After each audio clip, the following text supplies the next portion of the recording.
In this lecture, we will talk about storing data using JSON model. So many of your programs will ask users to input certain kinds of information. You might want to store the information users provide in data structures such as lists and dictionaries. A simple way to do this involves storing your data using the JSON module. The JSON module allows you to dump simple Python data structures into a file and load the data from that file the next time the program runs. You can also use JSON to share data between different Python programs. Even better, the JSON data format is not specific to Python, so you can share data you store in a JSON format with people who work in many other programming languages. The JSON, called JavaScript Object Notation format, was originally developed for JavaScript.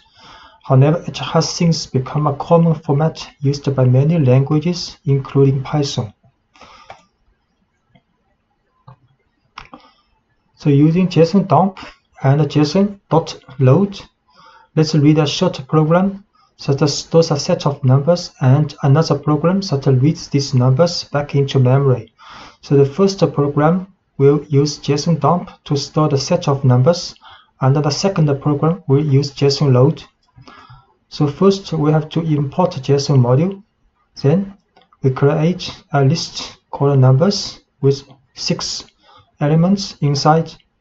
Then a file name is created called numbers.json. Then is a with block. So with file name, with open file name, and the type is W, means write. So in your working directory, we'll create a new file called numbers.json, empty file, and assign this file opens as a file object. Then for this file object, a JSON.dump function will save the numbers is a list inside this file object, and this file object actually is numbers.json in your working directory. So a file is created and saved with information for numbers. And next is another program. We import JSON. Then in the working directory, we will also write a file name to read the files from this working directory. Then with the open file name, but without a comma and another argument inside the parentheses, means only read this file. And you open this file object to read.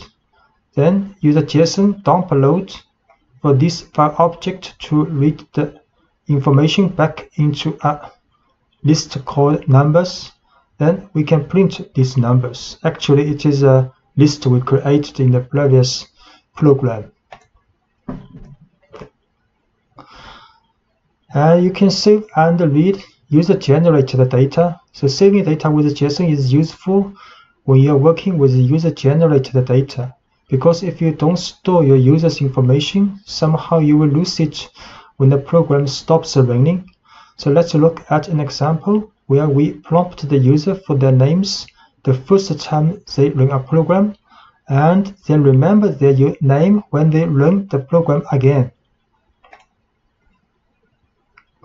So first, store the usernames in using JSON.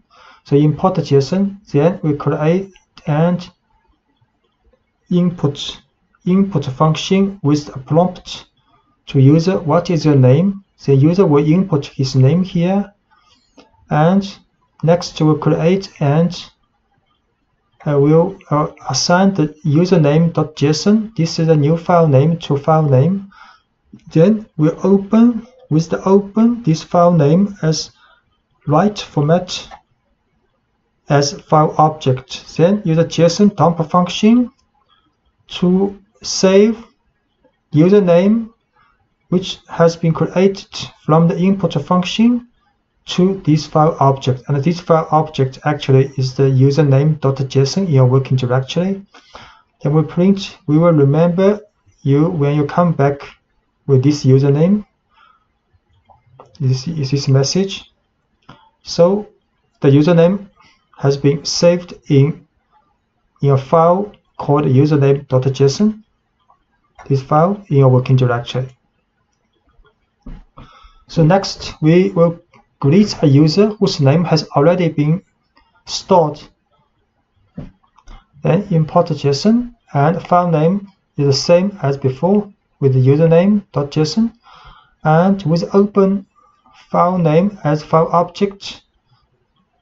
So here is only to read because no comma and second argument here. So the username is, because this file has been saved in your working directory, so username is a JSON load file object.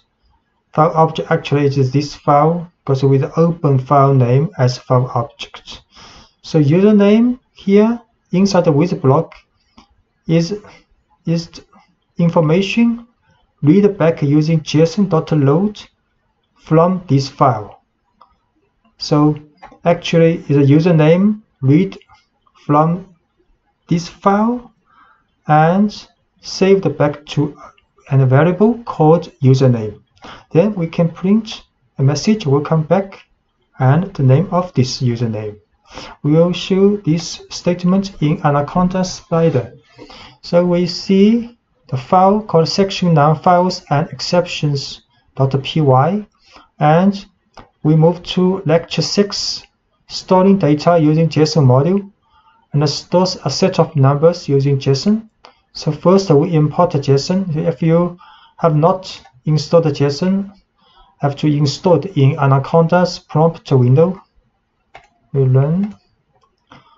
Then we create a list called number. Then create a function file name called numbers.json. Then we open this function with the right format. So this file created in your directory, working directory, but you should to choose the working directory in this button.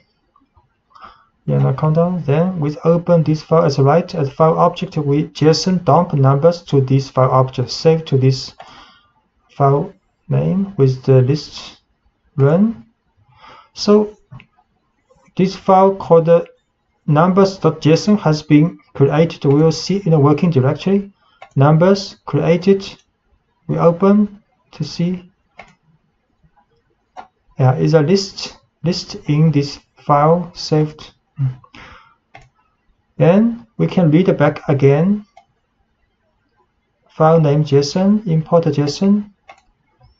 Then we open this file name as file object to read with read mode.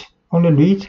The numbers will read this information and assign to numbers.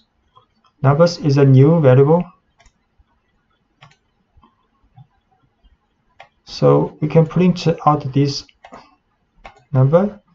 Is the list we saved in the first program, and in the second program we can read this information.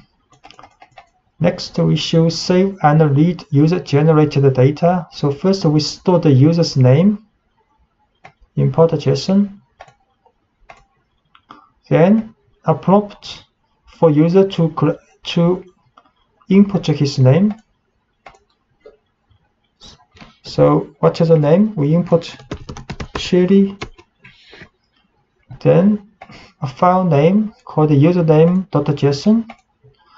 Then we open this file. We open this file name with the right format as a file object. So JSON dump function will save the username to this file object. Then print a message. Run. So we will remember when you come back Sherry. And this file called the username.json. We check username.json is a JSON file. Have to open to see. Yeah, it's Sherry with the quotes, double quotes. Then next program is import JSON to read back the same JSON user.json. Then with open file name only to read as a file object, then username is we use JSON load function to read this information and assign to username variable, then print a message. We'll see. Okay, welcome back, Shelly.